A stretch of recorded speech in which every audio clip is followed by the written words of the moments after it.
सदैव सौम्य इदमग्र आसीत, असद व इदमग्र आसीत, आत्मा व इदमग्र आसीत, ब्रह्म व इदमग्र आसीत। ये उपनिषदों के वचन हैं। हे श्वेतकेतु, एक गुरुजी पढ़ा रहे थे, श्वेतकेतु एक विद्यार्थी का नाम, कहीं गुरुकुल में पढ़ा रहे थे, या फिर वो पढ़ लिख के जल्दी पढ़ के घर आ गया था तो पिताजी भी उसको पढ़ाते रहते थे। तो कहीं पिताजी पढ़ाते हैं, कहीं गुरुजी पढ़ाते हैं। उसके पिताजी बहुत विद्वान थे और उन्होंने देखा कि ये तो पढ़ लिख के आ तो गया पर इसको अक्कड़ बहुत आ गई, इसकी अक्कड़ निकालनी है, अभिमान बहुत हो गया इसको। तो उसको ठीक करने के लिए वो जानबूझ के उसकी परीक्षा लेते रहते थे पिताजी, और जहाँ कहीं अटकता था फिर उसको समझाते थे। तो उसी प्रसंग में ये कह रहे हैं, हे श्वेतकेतु, ये जगत सृष्टि के पूर्व सत, असत, आत्मा और ब्रह्म रूप था। तो ये 4 वाक्यों में ये बताया कि जगत सृष्टि के रूप पूर्व, सृष्टि बनने से पहले जगत सत था, असत था, आत्मा था और ब्रह्म रूप था। उसके पश्चात तद ऐक्षत बहुश्याम प्रजायेय इति, सो अकामयत बहुश्याम प्रजायेय इति। तो फिर कहते हैं वही परमात्मा अपनी इच्छा से बहुरूप हो गया। अब ये पूर्व पक्षी ये कहना चाहता है कि प्रकृति वकृति कुछ नहीं है, ब्रह्म ही था, उसी ने अपने आप को जगत रूप बना दिया और लोहा लकड़ी तांबा सोना चांदी सब बन गया, वो ब्रह्म ही है सब। अद्वैतवाद वाली बात, जीव ब्रह्म सब एक ही है, अलग अलग कुछ नहीं है, प्रकृति भी कुछ नहीं है, वो ब्रह्म ही है। तो प्रकृति के संसार के रूप में जो कुछ आपको दिख रहा है ये ब्रह्म ही है, ऐसा वो अर्थ कर रहा है पूर्व पक्षी। हाँ, सर्वम खलु इदम ब्रह्म नेह नानास्ति किंचन, जो यह जगत है वह सब निश्चय करके ब्रह्म ही है, उसमें दूसरे नाना प्रकार के पदार्थ कुछ भी नहीं। नाना मतलब वैरायटी, हाँ वैरायटी, उसमें वैरायटी अलग अलग पदार्थों का कुछ नहीं है, किंतु सब ब्रह्म रूप ही है। तो ब्रह्म ही है सब कुछ इसलिए वो कहा था ब्रह्म सत्यम जगत मिथ्या, ब्रह्म सत्य है जगत मिथ्या है, ये उनका सिद्धांत है पूर्व पक्षियों का। तो यहाँ तक प्रश्न उठा करके इसने कहा कि ब्रह्म तो कोई, प्रकृति तो कोई थी ही नहीं, तुम खामखा इतनी बड़ी लंबी कहानी सुना रहे हो, प्रकृति से महतत्व बना, महतत्व से अहंकार बना, ये सारी कहानी बेकार है आपको। एक ब्रह्म ही था बस, उसी से सब कुछ बना। तो जगत का आदि मूल उपादान कारण ब्रह्म है, ये पूर्व पक्षी कहना चाहता है, जबकि सिद्धांत पक्ष में प्रकृति उपादान कारण है।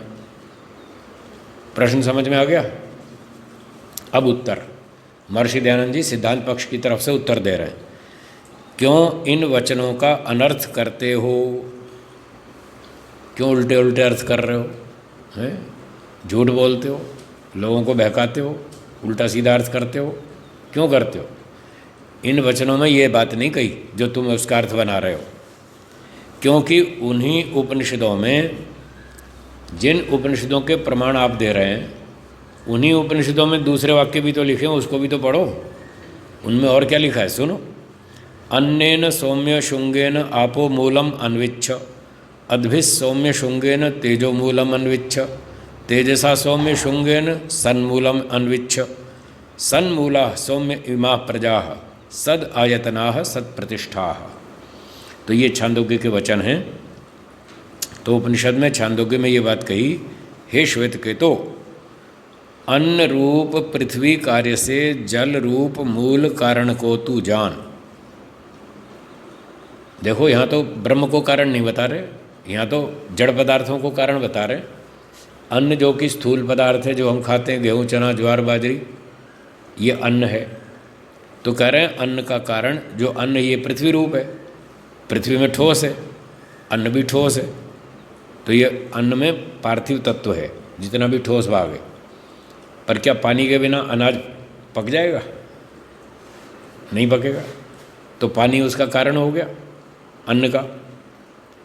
अब वर्षा नहीं हुई, सूखा पड़ेगा, अनाज पकेगा ही नहीं। तो इसलिए कह रहे हैं अन्न रूप पृथ्वी कार्य से, ये पृथ्वी का नाम अन्न भी है, ध्यान रखना, एक अन्न नाम भी है पृथ्वी का, अनाज का भी अन्न है और पृथ्वी का नाम भी अन्न है। अन्नम ईशवः, संध्या के मंत्रों में आप बोलते हैं, प्रतीचि दिग्वरुणो, हैं क्या बोलते हैं, धिपति प्रदाकु रक्षिता अन्नम ईशवः। देखो अन्नम ईशवः, तो अन्न का अर्थ वहाँ पृथ्वी आदि पदार्थ किया है महर्षि दयानंद जी ने पंचमा यज्ञ विधि में। तो अन्न अन्न नाम पृथ्वी का भी है। तो कह रहे हैं अन्न रूप पृथ्वी कार्य से जल रूप मूल कारण को जान। तो पृथ्वी का कारण जल है, जल के संयोग के बिना पृथ्वी बन ही नहीं सकती, ठीक है ना। तो इस प्रकार से पृथ्वी कार्य है, उसका कारण मूल कारण जल है। तो गुरुजी बता रहे हैं उसको, हे श्वेत केतु पृथ्वी कार्य है, उसका कारण जल है। फिर आगे बढ़ते हैं, कार्य रूप जल से तेजो रूप मूल को जान। अग्नि उसका भी कारण है। तो पंचमहाभूतों में सबसे स्थूल पृथ्वी है, उससे सूक्ष्म जल है, उससे सूक्ष्म अग्नि है। तो सूक्ष्म तत्व स्थूल में प्रविष्ट हो जाता है। तो अग्नि जल में प्रविष्ट हो गई और जल पृथ्वी में प्रविष्ट हो गया, तो उसका कारण बन गया।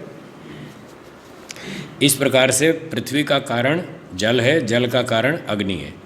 और तेजो रूप कार्य से सदरूप कारण जो नित्य प्रकृति है। अब ये सीधी छलांग मार के मूल प्रकृति पे पहुंच गए, बीच की कड़ी छोड़ दी इन्होंने, शॉर्ट में समझा दिया कि ये सबसे अंतिम स्थूल पदार्थ पृथ्वी है, उससे सूक्ष्म जल है, उससे सूक्ष्म अग्नि है, और ऐसे करते जाओ लास्ट में प्रकृति आ जाएगी। तो इस प्रकार से अंतिम कारण जो नित्य प्रकृति है उसको जानो। तो आदि मूल उपादान कारण प्रकृति है, ये बताया। तो जिन उपनिषदों का प्रमाण दे रहे हैं उन्हीं उपनिषदों का हम भी प्रमाण दे रहे हैं। इन्हीं उपनिषदों में प्रकृति को लिखा है, अग्नि को लिखा है, पृथ्वी को लिखा है, और आदि मूल कारण प्रकृति को बताया। फिर तुम झूठ क्यों बोलते हो कि ब्रह्म ही सब जगत रूप बन गया? ये सब झूठ है। यही सत्य स्वरूप प्रकृति सब जगत का मूल घर और स्थिति का स्थान है। मूल घर यही है, वहीं से सब निकले थे। जैसे हम लोग घर से निकलते हैं, पूरा बाज़ार घूमते हैं, दिल्ली जाते हैं, कनॉट प्लेस घूमते हैं, पालिका बाज़ार घूमते हैं, और घूम घाम के वापस वहीं रोहतक में आ जाते हैं, अपने घर में ही ख़त्म आ जाके विश्राम करते हैं। तो जैसे घर से निकलते हैं वापस घर में लौट आते हैं। तो ये सारे पदार्थ, महतत्व, अहंकार, इंद्रियां, मन, बुद्धि, तन्मात्राएँ, पंचमहाभूत और ये खनिज पदार्थ, पेट्रोलियम पदार्थ, ये कहाँ से निकले थे? अपने घर से। कौन सा घर है इनका? प्रकृति। और ये सारा जगत घूम घाम के वापस जब प्रलय में जाएंगे तो वहीं पहुंच जाएंगे अपने घर में, वापस प्रकृति में कन्वर्ट हो जाएंगे। तो इस प्रकार से प्रकृति ही जगत का मूल घर और स्थिति का स्थान है। स्थिति का स्थान मतलब लास्ट में ये वहीं पहुंचेंगे। माता जी अभी ठहरिए, मेरा वाक्य पूरा होने दीजिए, मैं आपको अवसर दूंगा, आपको बोलूँगा कि अब आप पूछिए, तब पूछिए, अभी मेरा क्रम मत तोड़िए। सबको बाधा पड़ती है माता जी, बीच में ना बोले। तो प्रकृति सब जगत का मूल घर है। वो मूल घर मतलब कारण द्रव्य, जहाँ से ये पैदा हुए थे। और स्थिति का स्थान प्रलय में वहीं जाके निपटेंगे, ये सारे वहीं जाके टिकेंगे। ये है स्थिति का स्थान। हाँ, लास्ट फाइनल स्टॉप। ये सब जगत सृष्टि के पूर्व असत के सदृश। अब उन पंक्तियों का अर्थ बता रहे हैं। हाँ, जो पूर्व पक्षी ने रखी थी उसका अर्थ बता रहे हैं। ये सब जगत सृष्टि के पूर्व असत के सदृश। ये जगत ऐसा था जैसे कुछ है ही नहीं, असत के सदृश, असत जैसा, अभाव जैसा। हाँ, अभाव नहीं था, मूल प्रकृति तो थी, सूक्ष्म रूप में थी, सत्वरजतम के रूप में थी, जगत इस रूप में नहीं था, तो असत के तुल्य था। और जीवात्मा ब्रह्म और प्रकृति में लीन होकर वर्तमान था। तीन चीज़ें अनादि थी, जीवात्मा, ब्रह्म और प्रकृति। ये सारा जगत टूटा फूटा परमाणु रूप में वहीं पड़ा हुआ था प्रलय अवस्था में, ऐसा था। अभाव न था, अभाव नहीं था, रूपांतर था, ट्रांसफॉर्मेशन था, टोटली एब्सेंस नहीं था। और जो सर्वम खलु, ये जो वचन आपने बोला, ये तो ऐसा बोल दिया जैसे कहीं की ईंट कहीं का रोड़ा, भानुमति ने कुड़मा जोड़ा। कोई बात कहीं से उठा ली, कोई कहीं से उठा ली, उल्टा सीधा करके घोटाला कर दिया। ये तो ऐसी लीला का वचन है। क्योंकि सर्वम खलु इदम ब्रह्म तज्जलान इति शांत उपासीत। असली वचन तो ये है, ये अलग वाक्य है। और दूसरा अलग वाक्य है, नेह नानास्ति किंचन, दो अलग अलग प्रसंगों के वाक्य आपने जोड़ के इकट्ठे कर दिए हैं। ये तो जैसे खोपड़ी लगा दी गधे की और नीचे शरीर बकरी का ये तो ऐसा बना दिया ठीक है ना। तो आपने ये गड़बड़ की है, ऐसा ठीक नहीं है। दो अलग अलग प्रसंग के दो अलग अलग वाक्य थे, उनको ऐसे मिक्स करके धोखा नहीं देना चाहिए, चालाकी नहीं करनी चाहिए। अब इसका अर्थ सुनिए। जैसे शरीर के अंग जब तक शरीर के साथ रहते हैं तब तक काम के, हाथ हमारे शरीर के साथ जुड़ा हुआ है तब तक तो काम का है, और हाथ काट के अलग कर दो अब बेकार है। पाँव भी शरीर के साथ है तब तक काम का है, पाँव काट के अलग कर दो फिर बेकार है। तो जैसे शरीर के अंग शरीर में जुड़े रहें तब तो काम के हैं, और अलग होने से निकम्मे हो जाते हैं, बेकार हो जाते हैं। वैसे ही प्रकरणस्थ वाक्य सार्थक और प्रकरण से अलग करने व कहीं अन्य के साथ जोड़ देने से अनर्थक हो जाते हैं। तुमने यही घोटाला किया, कहीं का वाक्य उठा के कहीं जोड़ दिया, तो वो बेकार है। तो अब आगे कह रहे हैं, सुनो, इसका अर्थ ये है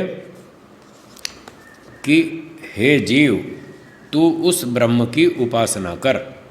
तत् जलान शांत उपासीत, तू उस शांत होकर के मन को एकाग्र करके उस परमात्मा की उपासना कर। उस ब्रह्म का नाम है जलान। क्या नाम है? आप कहें जलान भी कोई नाम है? अरे ब्रह्म के सैकड़ों नाम हैं भाई, हजारों नाम हैं, उसमें एक जलान भी है। आप कहेंगे जलान का क्या मतलब है? तो इसमें 3 अक्षर जोड़ रखें, ये शॉर्ट फॉर्म है। जैसे WHO, WHO क्या है? Health organisation. WHO short form है, वर्ल्ड हेल्थ ऑर्गेनाइजेशन। तो एक शब्द का एक पहला अक्षर ले लिया और 3 अक्षर लेके WHO कर दिया। तो जलान का अर्थ है ज का मतलब जन्म। क्या बोला? ल का अर्थ है लय, और अन का अर्थ है अन्न प्राण ने, जीवित रहना। तो जन्म, प्रलय और जीवन। जन्म, प्रलय और जीवन, जिससे जगत का जन्म होता है, जो जगत का लय करता है, जो जगत को जीवित रखता है, वो है जलान। मतलब वो 3 काम करने वाला परमात्मा है। अन्न प्राण ने धातु है एक। प्राण रहना, प्राण धारण करना मतलब जीवित रहना। तो उत्पत्ति स्थिति प्रलय, ये 3 बातें हैं यहाँ। ज का मतलब उत्पत्ति, जन्म लेना, उत्पत्ति। ल का मतलब लय, प्रलय, विनाश।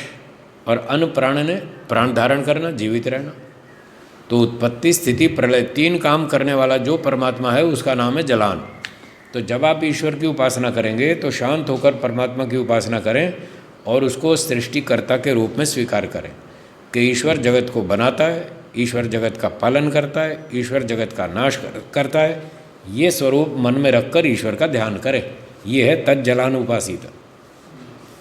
आगे लिखा है महर्षि जी ने, जिस ब्रह्म से जगत की उत्पत्ति स्थिति और जीवन, ये आ गए ना 3 शब्द, जलान, उत्पत्ति, स्थिति और जीवन होता है, जिसके बनाने और धारण करने से ये सब जगत विद्यमान हुआ है। परमात्मा ने बनाया तो जगत बना, उसने धारण कर रखा है तो ठीक ठाक चल रहा है। वह ब्रह्म से सहचरित है, मतलब ब्रह्म इसके साथ रह रहा है। सहचरित, साथ में रहने वाला। ब्रह्म जगत के साथ रहता है, अथवा यूँ कह दो जगत ब्रह्म के साथ रहता है, दोनों साथ साथ ही। ठीक है ना। तो इस प्रकार से ब्रह्म से सहचरित है ये जगत। उसको छोड़कर दूसरे की उपासना न करनी। ईश्वर की उपासना करो जो सृष्टि को बनाता, चलाता और विनाश करता है। अन्य की उपासना मत करो। इस चेतन मात्र अखंड एक रस ब्रह्म स्वरूप में नाना वस्तुओं का मेल नहीं है। अब वो जो था ना, नेह नाना अस्ति किंचन, अब इसका अर्थ है ये, नेह नाना अस्ति किंचन मतलब God is not a combination of particles. अनेक पदार्थों का समुदाय नहीं है ब्रह्म। मटेरियल, प्रकृति, ओरिजिनल सत्वरजतम, वो तो कॉम्बिनेशन ऑफ पार्टिकल्स है, उसमें तो टुकड़े हैं बहुत सारे। ब्रह्म कोई कॉम्बिनेशन नहीं है, टुकड़े नहीं है उसमें, वो निरवयव पदार्थ है, अखंड तत्व है। ये है नेह नानास्ति किंचन। किंतु ये सब पृथक पृथक स्वरूप में परमेश्वर के आधार में स्थित हैं। ये सारे जगत के पदार्थ अपना अस्तित्व अलग अलग रखते हैं। सूर्य अलग है, पृथ्वी अलग है, जल अलग है, बादल अलग है, वर्षा अलग है, अनाज में गेहूँ अलग है, चावल अलग है, ज्वार अलग है, बाजरी अलग है, ये सब अलग अलग पदार्थ हैं, ब्रह्म के अंदर निवास करते हैं। ब्रह्म में कोई कॉम्बिनेशन नहीं है, ब्रह्म इन सबसे अलग है, वो अखंड तत्व है, एक ही है। तो ये था इस प्रसंग का अर्थ।